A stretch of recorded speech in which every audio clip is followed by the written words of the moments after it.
Today's this shiur is on Likutei Sicha Chelek Yutes, the Sicha of Rosh Hashana Vav Tishrei. I was given the beautiful gift that somebody asked me a question last week. He said, we know since we're in kindergarten that the day of Rosh Hashana is the day of judgment. Come home with coloring sheets of mitzvahs and avedas. It's Yom Adin, Hashem judges us, and we get a ksiva v'chasim hateva. We're written and sealed for the good. We get a good year. We're judged about that. We ask for a good year. Simply a good year, begashmius, physical, material things. And on the other hand, when we start going to yeshiva, or we start learning chassidus particularly, so we recognize a different dimension about Rosh Hashanah. That there's a whole side of Rosh Hashanah that's one of the deepest relationship we have with Hashem, which is we crown Him as a king. We see ourselves as unworthy, and we see how exalted Hashem is, and we beseech Him, Hashem, be the king, rule, reign. We coronate Hashem as the king of the entire universe and over ourselves. How do those two things go together? There seems to be a disconnect. Seems to be two different topics. One is the world of coronation, where all you're focused on is Hashem being your king, and the other one is the world where you're focused on making sure that you have enough to feed your family in the next year. And the gift, I say I was given a gift because this sikha is really the answer to this. And when you start off with a question that's been formulating in your own mind for a week, and then the sikha answers it, so it's so much more alive. So let's jump into the sikha here. In the Haftarah, the first day of Rosh Hashanah, the beginning of the book of Shmuel, so the Haftarah speaks about Chana. She was the wife of Elkanah, and the content of this Haftarah is that Lechana ein yeladim. The background is Lechana didn't have children. And thereafter, through her davening, through her prayer, while she was in the Mishkan in Chelek, Mishkan was not yet, the Beis Hamikdash was not yet in Yerushalayim. It was still in one of its earlier steps. It was in the city of Chelek, in a Mishkan. So then, through her prayers, she was blessed to become pregnant and blessed with a son called Shmuel the prophet. The point of reading the Haftarah on Bichlal in Yomim Tovim, why do we read particular Haftarahs? It's just like all Haftarahs. It's like by Kriyas Haftarah. How do we decide which Kriya to read on a Yom Tov? We have the weekly reading, which follows the usual pattern. Every week we read the next parsha. On Yom Tov, there's a choice made to read excerpts of the Torah. Based on what? Based on the time, right? So the reading of the Haftarah is also the same concept, that it's supposed to tell us something about the time in this particular Shabbos or in this particular Yom Tov. So usually the Shabbos is connected with a parsha, but on the Yom Tov it has to be connected with the Yom Tov.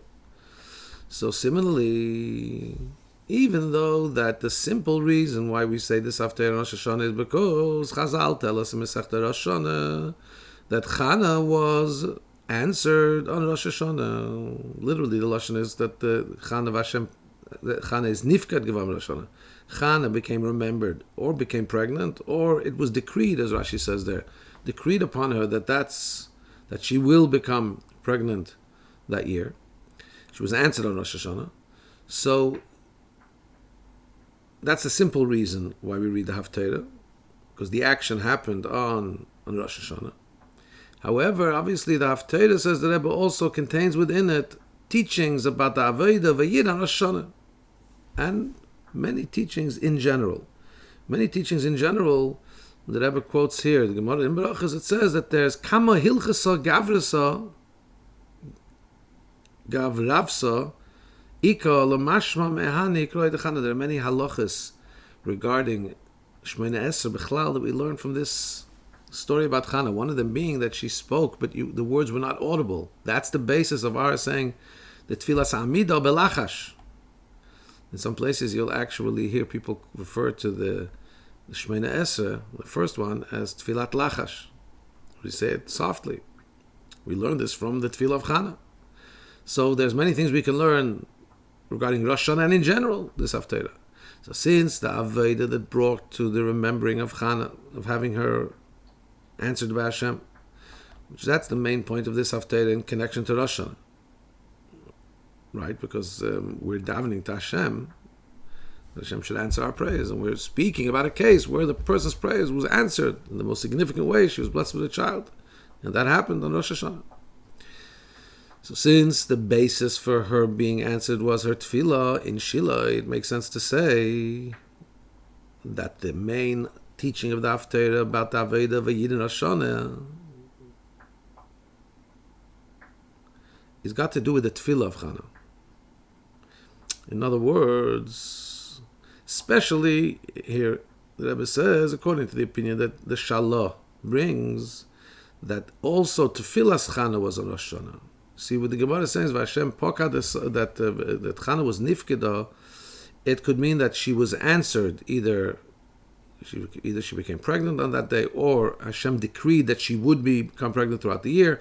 But those opinions are of the opinion that, like it seems from the Medrash, that it took place when her husband Elkanah went up to Shiloh in the Sholish Regalim. That wouldn't have been Rosh Hashanah. So her tefillah was answered on Rosh Hashanah, but the tefillah didn't take place on Rosh Hashanah. Nonetheless, says the Rebbe, the point of talking about this on Rosh Hashanah is about the tefillah aspect, because we want to learn about how to daven, how to focus on davening on Rosh Hashanah. And then the Rebbe says how much more so that there's a day in the Shalah that the actual prayer took place on Rosh Hashanah. So that would make it even more powerful that what we're trying to establish here is a modality of davening, of prayer. How do we relate to Rosh Hashanah via our davening?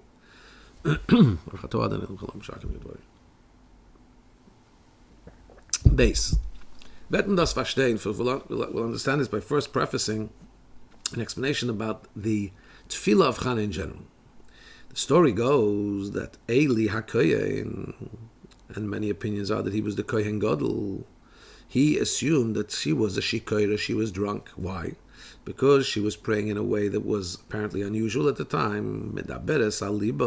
She was speaking to her heart. In other words, she was enunciating words which were not audible.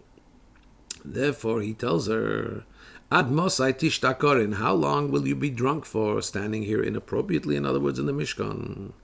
And Chana answered, No, lo yadoni, my master, I'm not drunk.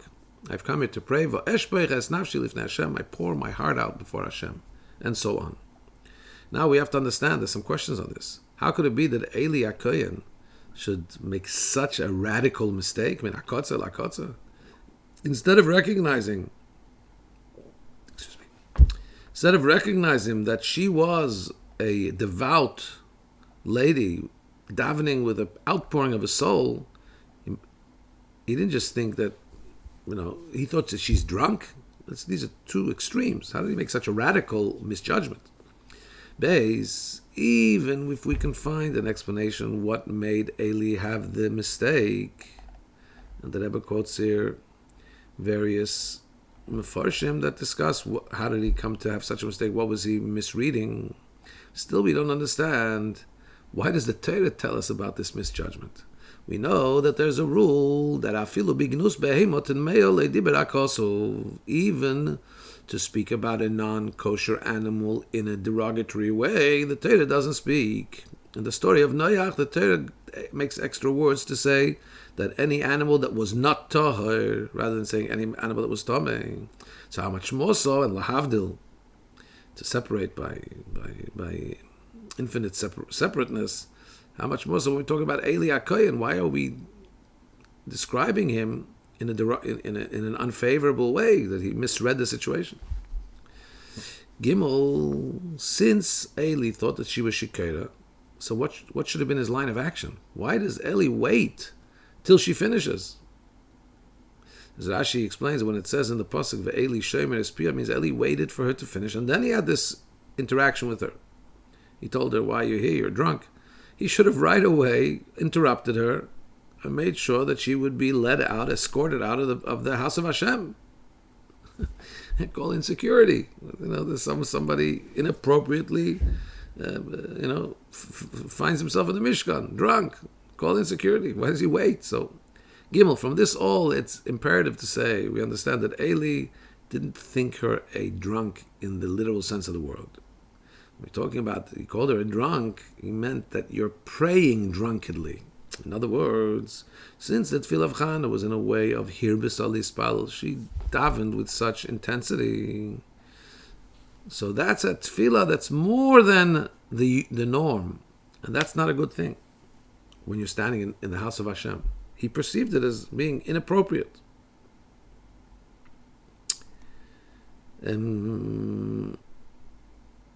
Which is interesting. In the Ha'ara 15, the Rebbe brings, you would say, davening with intensity has always got to be good. Interesting that the Gemara speaks about iyun tefillah, that there can be davening with an intensity that's not positive. What is that? That's when you daven and you expect the tefillah to be fulfilled. In other words, iyun tefillah, davening with intensity in terms of getting involved in your tefillah. Ma'irich bit lispalo, that's amazingly powerful. Everybody should always be trying to daven with the most kavanah, and the most and the length and depth. But the davening and then feeling an expectation, that's considered something that's not positive, because the reason for that, sorry, I'm digressing here, the Rebbe quotes this in the Gemara, refers to this Gemara. The reason for that is because the tefillah comes up and it's let me use the word entitlement. When it comes up as an entitlement, then we all know when somebody comes to us asking for something, but not asking, speaking to us as if he's entitled to it, then we open the books and say, are you entitled? If you say, look, Hashem, I'm undeserving, but I'm asking you, please. Okay, something else. That's a ma'irich b'tefillah, speak at length in your tefillah and ask for as much as you want, whatever you want. But davening in a way of entitlement, that's considered an over tefillah, and a tefillah in a way that's not positive. So, why, perhaps this is what Eli was mistaking, that she's coming and davening in an entitlement way, and he's telling her, this is not the way you come to the Beis HaMikdash. And Chana answers, no, I'm pouring out my soul before Hashem. That even the hirbis al ispal, even the great intensity of the davening, it's got to do with the outpouring of my soul, shfichas hanefesh. It's got nothing to do with a drunkenness of prayer, with an inappropriate way of prayer. He didn't think she was really drunk. She's talking about that there's still a misunderstanding here, that Eli thinks that she's davening inappropriately. She says, no, I'm pouring out my soul. And that is a great level in tefillah. This is the connection between Tefillah Chana and Rosh Hashana, because the discussion, the taina on Maina, the discussion between Eli HaKohen, the give and take between Eli HaKohen and Chana, was about the way one should daven in the house of Hashem. So now, by understanding this discussion, question, answer, then we understand, it gives us an insight into the general content of Tfilas Chana, of Chana's prayer, and of many prayers of Rosh Hashanah, as we're about to say. Dalit. And here we jump into a fundamental question, which I began this year with. Rosh Hashanah is known as the Yom Adin, the Day of Judgment, for all the needs of man, both Ruchnis and Gashmis, physical and material. Now listen to this pasuk. The pasuk says, what's the basis of us knowing? I mean, the Torah just says, about Rosh Hashanah that it's a day of blasting the shofar, the Torah Shabbat. Then we know that it says in the Ksuvim, it says, this is the day of the beginning of your deed. In other words, referring to the creation of man, Rosh Hashanah. We say in the Psukim of Zechariah, it's a day of choik, means judgment for Yisrael. It's a day of judgment for the gods of Yaakov. That's, in other words, when the Jewish people are judged by the God of Yaakov. That's the simple meaning of the pasuk.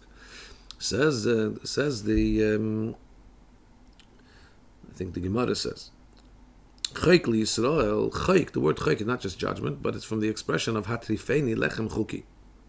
which means give me. This is a pasuk in Mishlei. Hashem gives me the bread, chuki, referring to the bread and physical needs as chuki.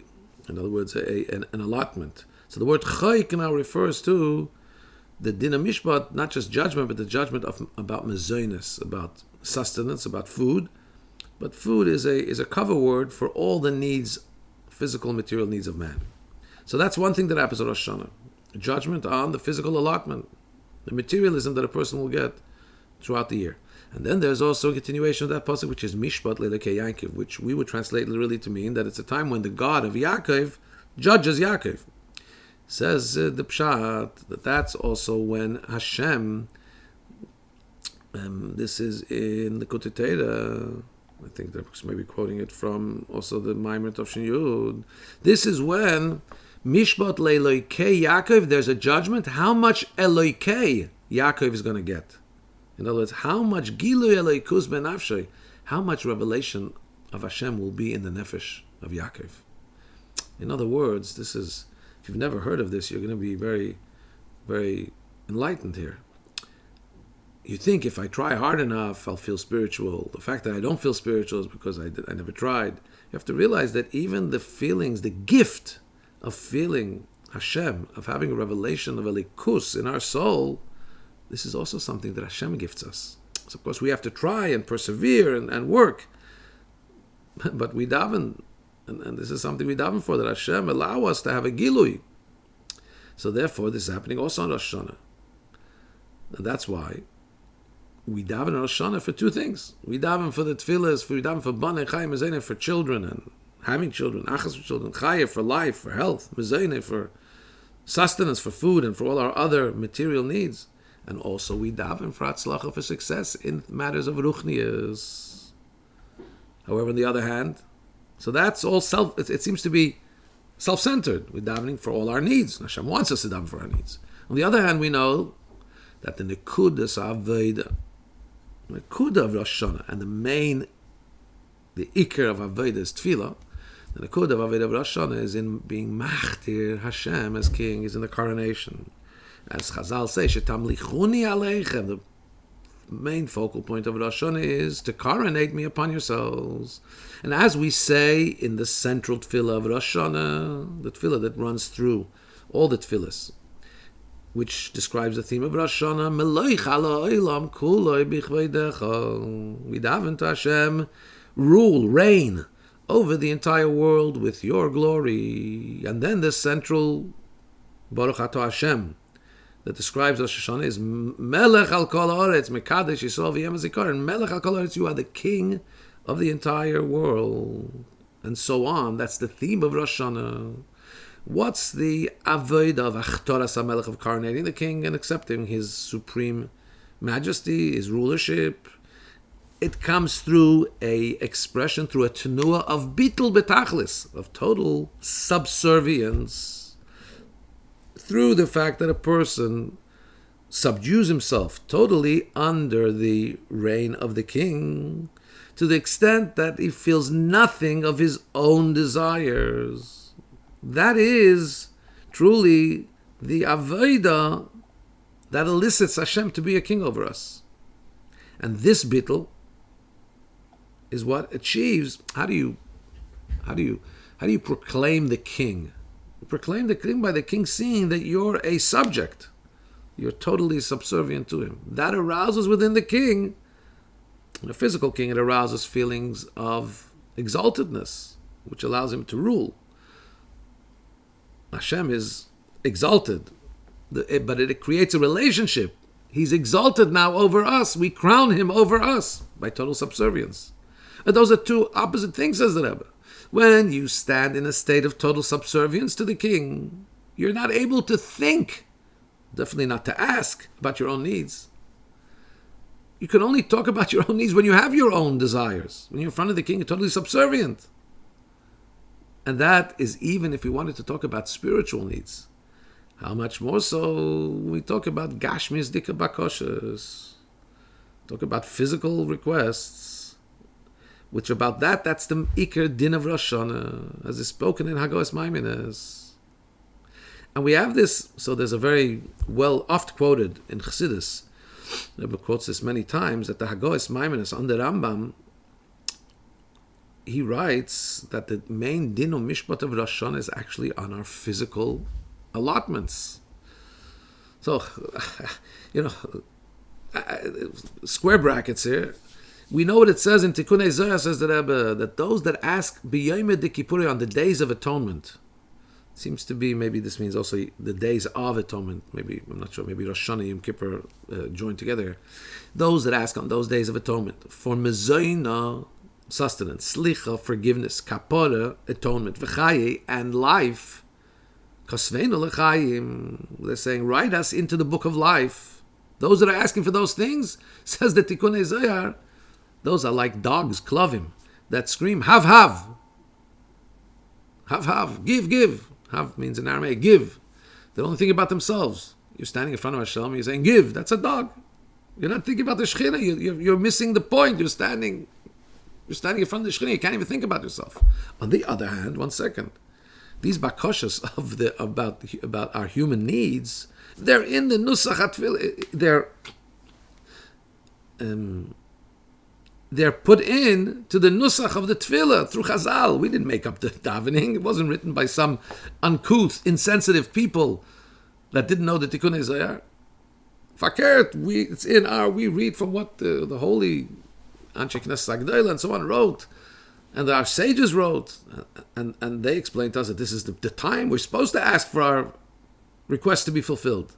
From this we understand that these requests are not just Nishnar mitzat Kabbalah, so not just because Hashem says, I'm reading the Siddur and I'm squirming, I'm feeling uncomfortable for reading such a thing. Hashem said, I got to read it, so I'm going to read it. Yeah, because that's what Hashem wants. No, we understand that actually this is the time when we should feel, when we should be motivated to ask for these things. Because this is the time to be asking. Yeah.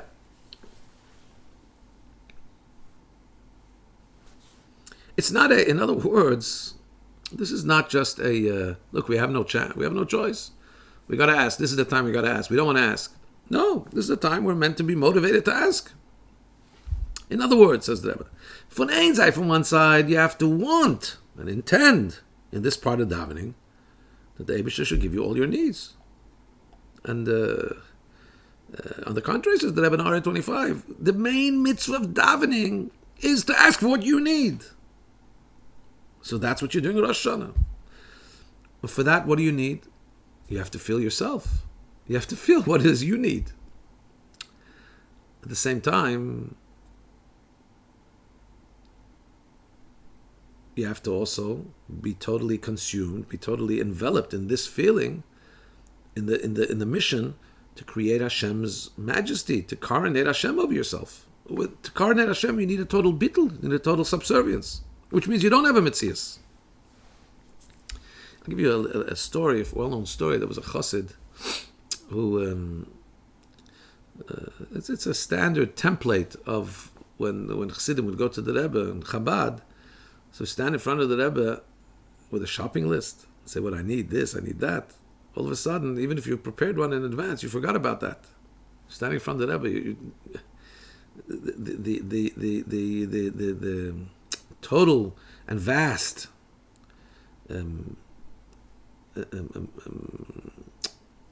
difference in levels between the Rebbe and a chassid, the feeling a chassid has when he stands before the Rebbe is like he's going to ask for his stuff.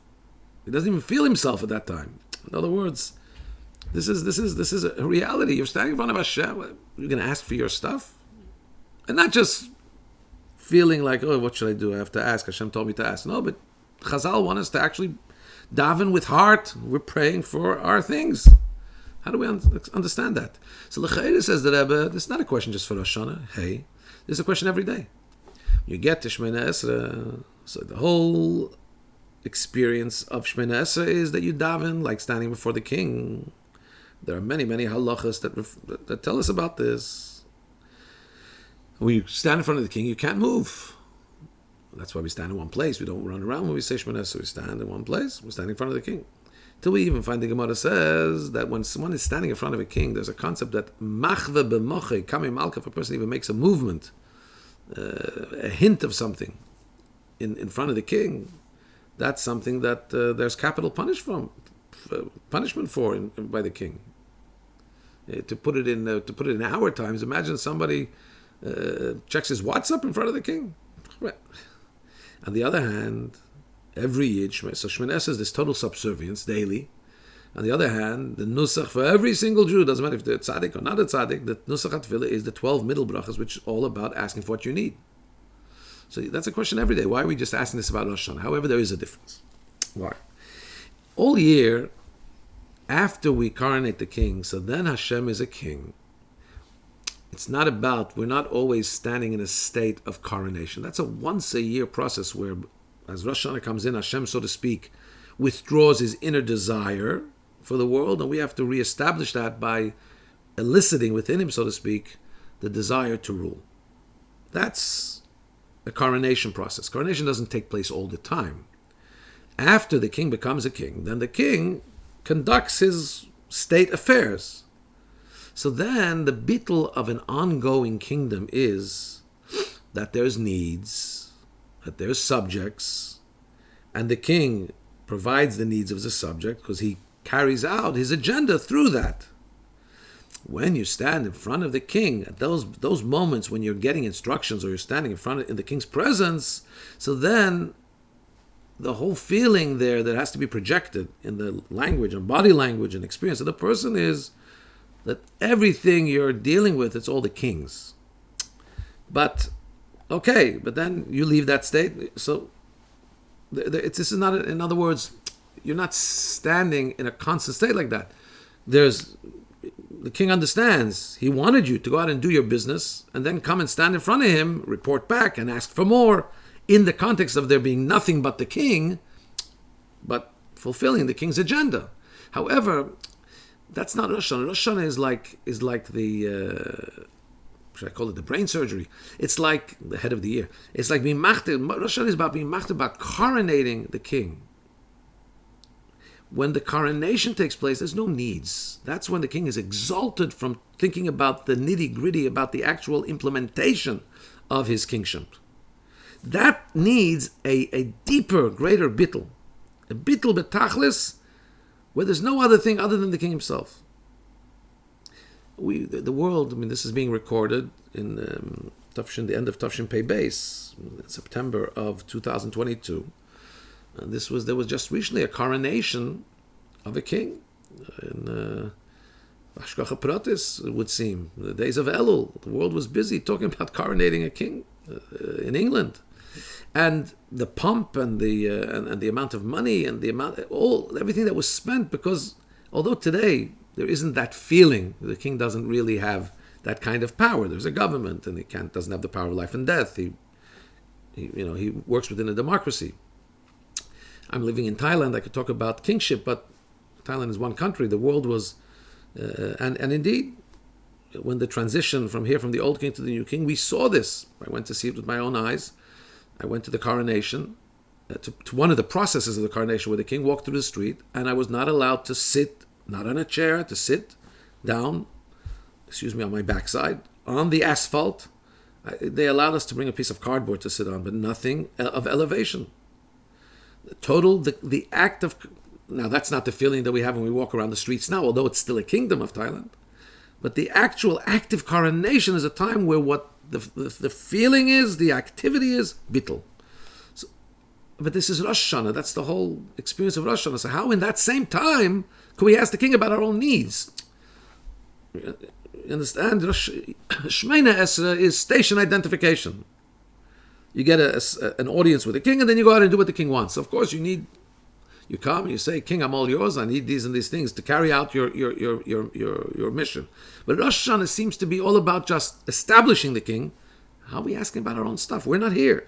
Vav, so the explanation is the fact that a Yid asks about his things on Rosh Hashanah. So you know what? Yes, the intention has to be not about him. It's not about he should have a lot of stuff of this world in Elam Haza. Or even he should have a lot of ruchnias, because that's also about myself. But this should be a seamless and integrated extension of the Avodah of making Hashem, coronating Hashem as king. In order to be able to fulfill Hashem's plan of Meloich, may Hashem coronate and reign over us with your glory. Then in the whole world, what should be felt is the Malchus, the kingship of Hashem. You know how that happens? It's through the fact that a Yid occupies himself with things of this world and makes them a dwelling place for ourselves. In other words, we're coming to coronate Hashem. The way Hashem is coronated is by us bringing him into the world, making him the ruler over the physical world. And since every Yid has sparks of Kedusha that are connected to his neshama, which he has to refine, those nitzoiches, those sparks, are enclosed in physical things that Hashem has given to be part of his world, his chelek, it's his portion, it's his avodah, the things he interacts with, the things he comes in contact with, those are destined by Hashem to come into his purview, to come into his line of avodah in order to be able to imbue them and bring them under the dominion of Hashem, the rulership of Hashem. So that's why the Yid asks by Hashem that he should give him these physical things. So he should be able to utilize those physical things and carry out his portion of coronating Hashem over the world. So what does that mean? That when you talk about asking for your needs on Rosh Hashana, it isn't about, there isn't Tarayin there's not even mixed in a feeling of the person's identity, independent identity. Because his whole purpose of asking is as a fulfillment of Hashem's plan. It's in order to bring down the Shekhinah. The lashon of the Magid of Message, lahashpia b'shchinas uzay, or b'shvil Shekhinah. The whole thing is as an agent in order to bring down the flow of Hashem. It's not about the mitzias of the person. So it comes out that dafka, because of this tachlis abitul, this absolute subservience in which a person stands in avodah of coronating the king. Because remember, birur hanitzaitzes, refining these parts, has to do with the etzem haneshama. So now when you expose the etzem haneshama, when the neshama speaks about its mission, parentheses, same way the kavanah of Nisavrish Baruch Hu, when we say that Hashem desire to have it in one place in the lower worlds, which becomes, that's what is achieved through this avodah of refining the sparks in the physical world. Where is that rooted? That's rooted in the essence of Hashem. His desire, higher than any rationale, higher than anything else, Atzmus. Similarly by Yidden, who they are trusted and empowered to fulfill this actual intention of Hashem, to implement it, their avodah is also connected with the Etzem HaNeshama. With the Etzem HaNeshama, when we talk about the deepest essence of the Neshama, the whole concept of having personal needs doesn't exist. Because as the Lashon is, Chavuka o devuka boch, Yichida liyachtach. The Bnei Yisrael, in that singular place in the Neshama, the deepest essence, Yichida and Neshama, are embraced and connected to Hashem in a way of unification. So when the Etzem HaNeshama is asking for its needs, asking for the needs on Rosh Hashanah, when you're in the full state of bitlis, because the Etzem HaNeshama is requesting the tools to be able to fulfill that which Etzem HaNeshama knows it has to fulfill, to make a dira for Hashem. That is, so when you expose the Etzem HaNeshama, the Etzem HaNeshama says, yes, I need my bread, not because I'm interested in bread, not because I'm me. Hashem, I want to make you the king. And in the deepest spot now, I know that I need to make you the king over the physical world. It's not about me, it's about you, to bring you down. And the time you can really get to that is when everything's peeled away and you're at your raw essence of Yechida, where asking for your personal needs is not about your persona, it's about Hashem. Zayin, you could ask, this sounds like very heavy, weighty stuff, right? Our sages put in this nusach tefillah for every Jew. The Rebbe emphasizes, the Yidden, every Jew does these tefillahs. Doesn't matter what he's like. And we know about ourselves.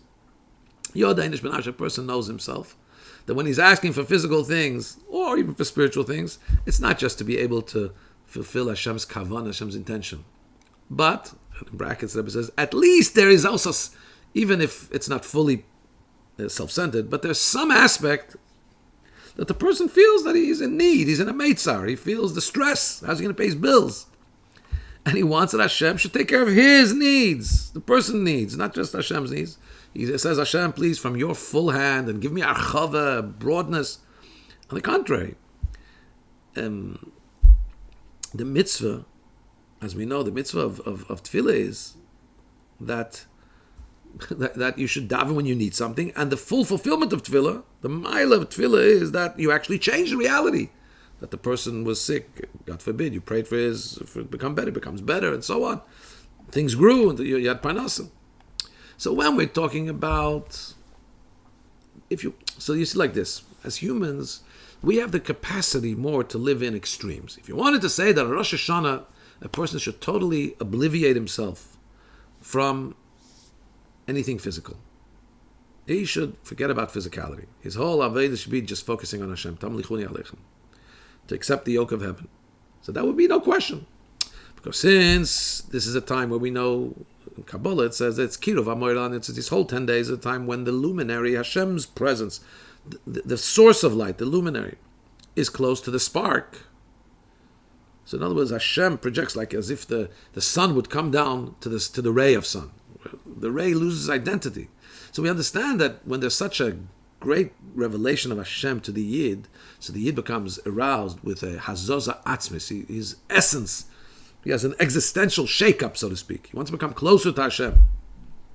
Forget about it. He doesn't want to think about his own needs. Only have a relationship with the king. He just, all he feels is the king. Okay, that's... Then you could say, you could live in that state for 2 days, but we're not, no. We're saying, no, but you got to be here in this world also and talk about your own needs. How can you demand by Yed Eden, by every Yid, that they should have these two radical, mutually exclusive opposites feelings here? On the one hand, he should think about his own needs and want that they, and really daven, true. Yeah, me who's going to be shaken up and who's going to be, yeah. And on the other hand, he should be thinking only about Hashem, not thinking about himself at all. It's all about Hashem. How does that work? How can you demand this from every Yid? Ches, says the Rebbe, will understand this by the Vat Baal Shem Tov says in the Pasuk Evim Gam Tzmei Nafshem Bem Tisatov in Kapitel Kuzayin in Tilim, chapter 107 in Tilim, which we say every Friday. They were hungry and thirsty, but their soul was the word Tisatov eludes me, but basically their soul was whatever it is. Sorry, I didn't look up the touch. We say it every Friday, we should know it. It basically means that their soul was hungry and thirsty. It doesn't mean their soul. It means that they were hungry and thirsty in the simple touch. Said the Baal Shem Tov, there's a much deeper meaning here. That the hunger and thirst, you know where hunger and thirst, you know where it comes from? It's because nafsham, the nefesh, is hungry and thirsty. Why does the body desire food and drink? It's because deep down the neshama wants it. The neshama wants to interact with the sparks of kedusha that's in the food and drink, because these sparks belong to him, and that's why he has an attraction to this particular food. He has to rectify this food. Of course, if it's chashrom not kosher, then his purpose of being attracted is to fulfill Hashem's will and control himself and not have it. We're talking about things that are permissible. Why is he attracted really? It's his neshama that wants to interact with those nitzitzes to refine those sparks. In other words, even though what we ask the person, do you feel the sparks? Says, no, I'm hungry. I want to eat because I'm hungry. But really, deep down, the hunger of the neshama, because of the sparks of kedusha in the food that belong to him.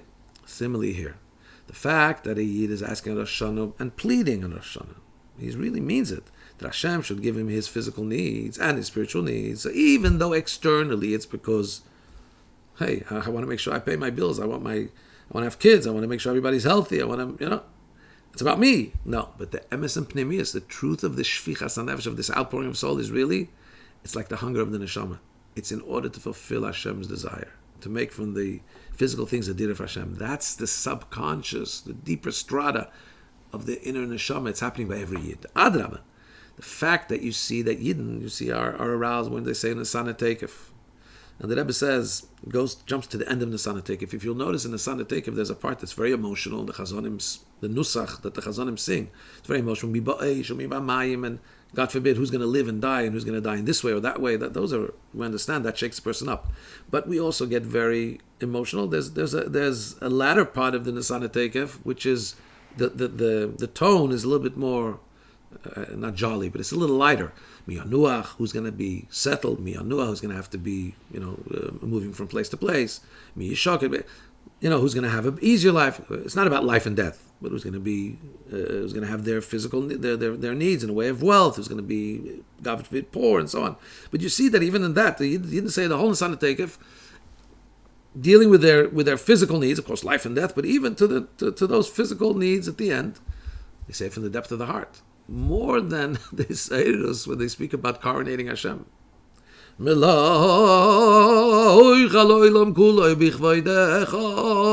Think about Hashem's majesty, but that doesn't necessarily immediately by every Yid engender the same feeling of these where wow, you're thinking, what's going to happen to me this year? So this is but that's standard. Das Mizet Rebbe says, you see that Yid not understand it. So this is not a mistake. This is not self-centeredness. This is a proof that this is the truth. Deep down, the neshama is expressing himself in the Nisana Tekef. Why? Because even though when you look at the external reason, it's because being a neshama in a body. So the neshama is a little bit aloof. Melech ha'olam is a neshama thing, really. The bodies, we're closer to our bodies. We feel that when I'm hungry, I really feel hungry. And I want to daven on Rosh. I shouldn't be hungry this year, chas v'shalom. But really deep down, says the Rebbe, based on the Baal Shem Tov's Eivam Tzmeim, it's the kavana, really, that's what Hashem wants. The kavana of Atzmos is to have a dira b'tachteinim.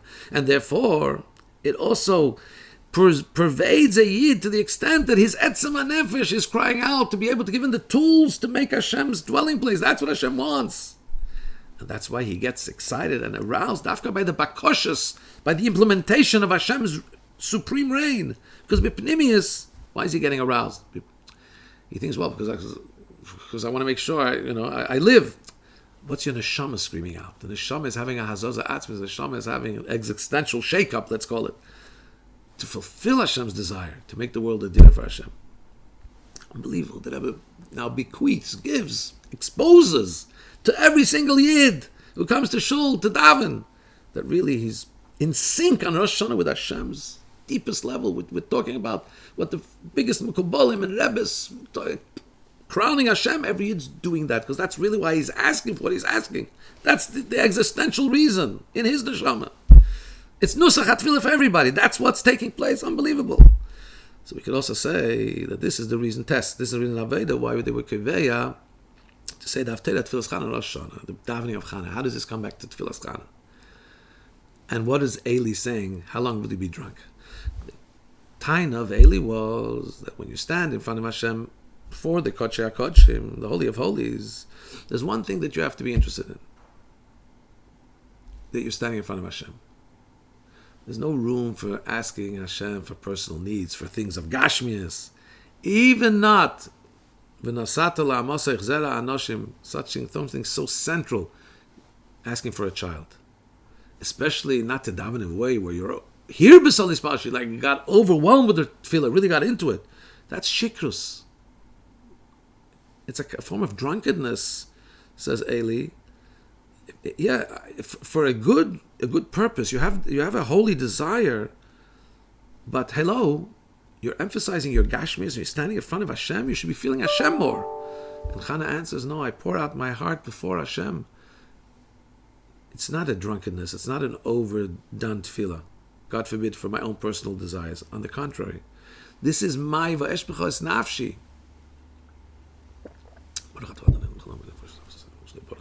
This is my own. This is the deepest expression of my soul, my pnimis hanefesh. My pnimis hanefesh is standing lifnei Hashem, as we say, bakshu panei, es panecha avaya avakesh. My pnimius is asking for the pnimius of Hashem. I don't have my own desire. My pnimis hanefesh. This is va'esh b'ches nafshi. This is my nefesh. My nefesh that has no personal desires. My etzem hanefesh just wants to be one with Hashem.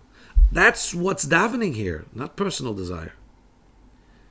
And that's why, right? We see right away when she davens, she says, "When I have a child, then I'm going to give him the sativ l'Hashem kolim echam. I'm going to give him to Hashem all the days of his life. His whole life will be not his own. His whole life is about Hashem. I'm not asking for a personal thing. I'm asking to be able to fulfill Hashem's plan here on earth. And that's a bakasha coming from my nefesh. It's not a drunkenness, thinking about myself in the presence of Hashem. It's thinking about Hashem in the presence of Hashem. The pnimius is I want to fulfill the wills of Hashem. Yud. And from this, every Yid has Ayirah and his Aveda. So Ha'ara 46, the Rebbe asked the obvious question, why didn't Eli get it? So, the Rebbe says, because a Kohen, and a Kohen Gadol particularly, he's in a state of separation on some level. He's in the Beis HaMikdash all day. So, for that, he's not part of that implementation. Therefore, he doesn't feel when he hears Chana davening this way, it doesn't sit with him that this is implementation of being in the presence of Hashem. Yud. So this is a Hayra teaching in Hashem's Aveda, in every Yid's Aveda, and his Tefillah Hashana. It's not enough that the Pnimius of a Yid is the way it should be. We said that this is the subconscious, this is the existential shake-up that's taking place in the Yid, and that's what he means deep down when he davens for his needs. It's not enough, it should be in a hidden way. It has to come out in a revealed way. And therefore, when a Yid stands on Hashana to ask his physical needs, or even his spiritual needs, there's in his own self, there's a dialogue. There's Eli HaKohen who says, hello, how long are you going to be like a drunkenness?